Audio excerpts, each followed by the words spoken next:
Atenção! Começa agora uma teleaula de Biologia do Ensino Médio. Você vai assistir a teleaula de número 21. Bons estudos!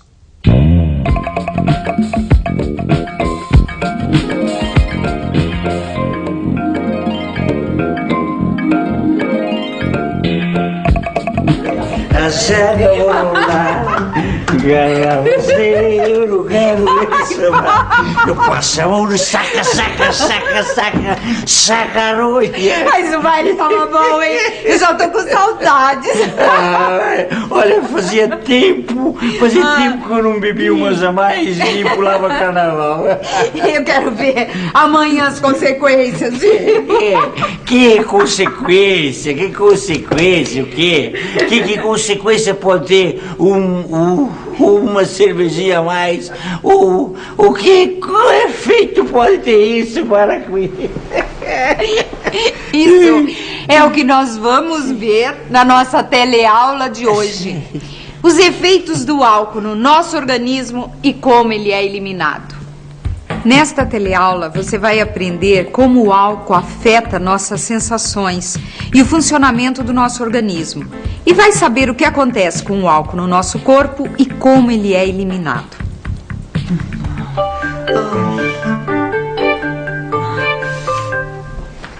Ai, Dudu, pelo amor de Deus, filho, para com isso, filho, para. O que foi, pai? Ressaca. E o pai encheu a cara ontem à noite na festa? Digamos que ele só exagerou um pouquinho. Dudu, faz o favor, vai brincar lá fora, vai. Ai, filhinho, pode contar. Eu dei vexame ontem, não dei? Digamos que o álcool afetou o seu sistema nervoso. Como é que é? O sistema nervoso é afetado quando ingerimos bebidas que contenham álcool, porque o álcool age sobre os nossos neurônios. Lembra deles? Neurônios são as células nervosas que transportam os impulsos nervosos. Os impulsos podem ser gerados por um estímulo do meio externo e serem levados ao cérebro pelo neurônio receptor, ou o impulso pode vir de um comando do cérebro a uma determinada região do corpo, sendo transportado pelo neurônio de reação. Os impulsos nervosos que percorrem os neurônios podem agir nos nossos músculos, desencadeando o movimento, ou pode agir em outras regiões do cérebro, nos processos de memória, aprendizagem ou medo, por exemplo. Oi, você teria coragem de entrar nessa casa aí? De jeito nenhum, olha o tamanho da fera. E de passar a mão aqui neste coelhinho? Sem problema. Obrigada. Você acabou de ver a ação de neurônios diferentes na mesma região do cérebro, a que regula o medo. Ao se deparar com um cachorro bravo, a região cerebral do medo foi estimulada pelos neurônios excitatórios. Frente ao coelho, a região cerebral do medo foi inibida pelos neurônios inibitórios. Esses dois tipos de neurônios são importantes para a gente entender o efeito do álcool no nosso organismo. Uma pequena quantidade de álcool das primeiras cervejinhas, por exemplo, atrapalha a passagem do impulso nervoso através dos neurônios inibitórios. Ai, minha mãe santíssima, não me diga que meus neurônios inibitórios deixaram de inibir com aquela cervejinha, vai. E não? Meu Deus, justo eu que sou tão tímido. Tímido? Você precisava ver como esse tímido ficou. No começo o álcool atrapalhou a ação dos seus neurônios inibitórios e você ficou todo desinibido, eufórico, sem medo, liberado. Ai, meu Deus do céu. Eu lembro. Foi só começar a rolar a cerveja e eu fiquei todo alegrão, né? Acontece que uma certa quantidade de álcool no sangue faz com que várias atividades do nosso organismo deixem de ser inibidas, que é o que provoca essas sensações de desinibição, euforia, disposição. E depois? Não, fala mais, fala tudo, fala. E depois o senhor encheu a cara, seu Paulo. Aí a quantidade de álcool no sangue passou a ser grande. E o álcool em grande quantidade deprime todo o funcionamento do sistema nervoso. O resultado é dificuldade de coordenação motora, falta de equilíbrio, sonolência e depressão. O álcool em grande quantidade deprime o funcionamento do sistema nervoso. Obrigada. Quer dizer, ele dificulta a passagem do impulso nervoso por todos os neurônios. Em grande quantidade, na verdade, o álcool dificulta o funcionamento de todas as atividades do organismo. E tem gente que ainda diz que muito álcool é afrodisíaco. Quer dizer que estimula o apetite sexual. Mas em relação à atividade sexual, o álcool tem o mesmo efeito que nas outras atividades do organismo. Sabia disso?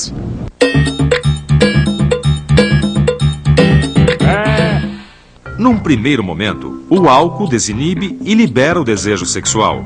Mas sabia que com o aumento da ingestão e a depressão do sistema nervoso, a relação sexual não consegue ser levada adiante? Acontece que o álcool, quando ingerido em grandes quantidades e por tempos prolongados, pode levar também à impotência, sabia? Ai, minha mãe de misericórdia. Minha mãezinha. Escuta, depois de beber tudo aquilo, que mais que eu fiz? Plantão na fila do banheiro. É porque o álcool aumenta a quantidade de água na urina. Porque o álcool, além de atuar sobre o nosso sistema nervoso, ele tem efeitos também no nosso aparelho excretor. Como é que é? Aparelho excretor. O aparelho excretor é o responsável pela excreção, ou seja, a eliminação de substâncias que estão em excesso ou que não têm utilidade para o funcionamento do organismo, como ureia, ácido úrico, íons, vitaminas em excesso e etc. Ele é formado pelos rins, ureteres, bexiga e a uretra. A excreção nos seres humanos ocorre de duas formas, pelo suor e pela urina. As principais funções da excreção são a eliminação de substâncias que não têm utilidade para o organismo ou que são tóxicas quando acumuladas em grandes quantidades e também a manutenção de concentrações adequadas das substâncias necessárias para o organismo. Lembre que para que as reações químicas fundamentais do nosso organismo ocorram, é preciso que a quantidade de várias substâncias presentes no sangue e nos líquidos que banham as células seja mantida. Se a gente, por exemplo, ingerir muito sal, o excesso será eliminado na urina. Há duas formas de excreção, embora a função do suor não seja a mesma da urina. Eu sei que uma das funções do suor é eliminar substâncias, mas a principal delas é refrigerar e manter a temperatura do corpo. Ai, meu Deus, isso aqui. Chazinho. Ai, meu Deus. Sabe, é que quando o corpo produz uma quantidade de calor superior à necessária para manter a sua temperatura, o organismo perde calor através do suor. E a urina? A urina é o resultado das filtragens dos rins. Com a urina são eliminadas todas aquelas substâncias que não serão utilizadas pelo nosso organismo. E como se forma a urina? A formação da urina ocorre no rim, que é o principal órgão do aparelho excretor. O rim funciona como um filtro muito sofisticado, que seleciona as substâncias que devem ser eliminadas daquelas que devem permanecer no sangue.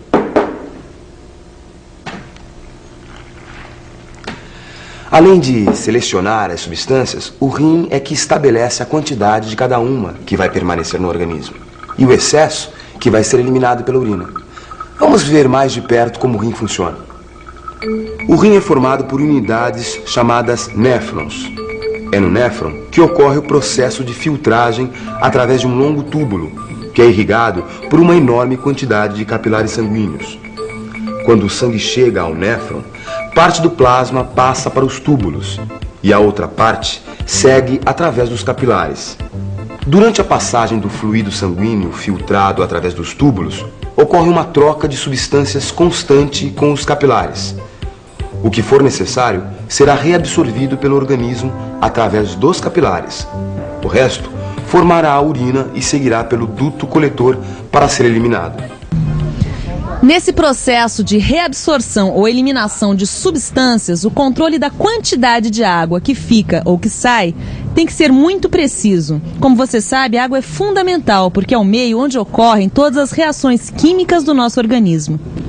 Parte da água é sempre eliminada pela urina. Ela é reposta pela ingestão de líquidos ou alimentos que contenham água. Quando há pouca água no sangue, a reabsorção nos rins é maior e diminui a quantidade de água eliminada pela urina. O controle desse processo é feito por um hormônio antidiurético. Esse hormônio antidiurético é chamado ADH. Quando o nosso organismo precisa reter água, o ADH é liberado e age sobre os rins. Quando o nosso organismo está com bastante água, o ADH deixa de ser liberado e essa água é eliminada pela urina. Eu fui bastante no banheiro e urinei muito. O que será que está acontecendo com a minha produção de ADH, hein? Foi inibida pelo álcool. O álcool age inibindo a produção do ADH. O resultado é que sem esse hormônio sendo secretado, não há controle sobre a quantidade de água que deve ser reabsorvida pelo organismo. Mesmo que a quantidade de água no sangue seja pequena, o álcool faz com que o ADH não seja secretado e, portanto, os rins deixam que mais água seja eliminada na urina.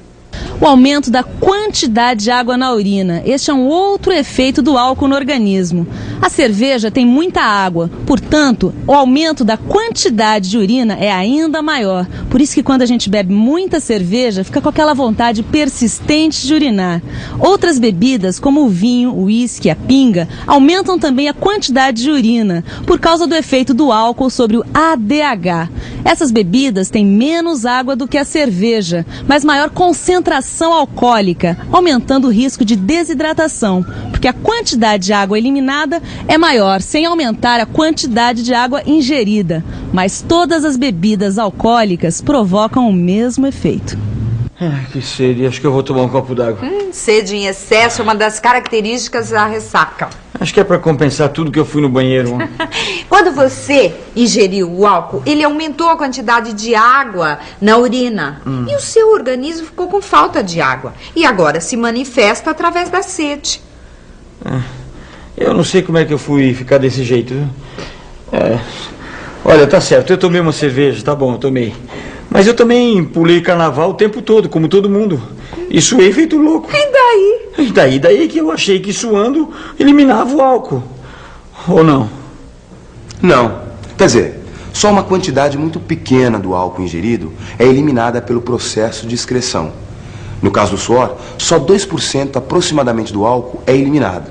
Se contarmos a eliminação pela urina, a porcentagem vai ficar entre 4% e 10%. Em resumo, os efeitos do álcool no organismo são os mesmos para quem está sentado numa mesa e para quem está suando atrás do trio elétrico. Se só uma pequena parte do álcool que ingerimos é excretada, para onde vai esse álcool no organismo? Não sei muito bem, acho que é pro sangue. Pra cabeça. Pro fígado. Vai pra cabeça, porque eu fico bebinho quando eu bebo. Pro sangue. Não, pro fígado. A maior parte do álcool que circula no sangue de quem bebeu vai para o fígado. No fígado, o álcool é metabolizado, o que resulta em gás carbônico, água e energia. Quando há bastante ATP, parte do álcool é transformada em gordura, que será armazenada. Daí, os quilinhos a mais. Apesar da energia, o álcool não fornece o que o nosso organismo precisa para funcionar, como vitaminas, proteínas, ferro e outros compostos. Tudo isso é fornecido pelos alimentos. Aliás, estar bem alimentado é uma boa maneira de diminuir os efeitos do álcool. Mas o álcool deve ser consumido com moderação. Quem bebe muito e com frequência pode causar vários problemas sérios para a saúde, como cirrose, câncer no fígado, danos cerebrais e problemas no coração. Ter moderação e estar bem alimentado é a melhor maneira de se evitar os efeitos nocivos do álcool. É bom até a gente revisar, né? E atenção, se liga aí que é hora da revisão. Na teleaula de hoje, você aprendeu que o álcool interfere na passagem dos impulsos nervosos pelos neurônios, provocando várias sensações que vão da euforia à depressão. Viu o que é o aparelho excretor e como o álcool atua sobre ele. Aprendeu que é no rim que filtramos as substâncias que serão expelidas na urina e que a bebida interfere na secreção de ADH, aumentando a quantidade de água na urina. Viu que o álcool ingerido é metabolizado no organismo por enzimas presentes no fígado. Agora está na hora de se tirar essa roupinha, se arrumar e ir para um lugar onde o álcool nunca deve ter vez. O trabalho. Isso é muito importante. Antes de tudo, a nossa segurança. Porque 25% dos acidentes de trabalho são causados pela bebida. Seja responsável você também. Até a próxima, hein? Tchau.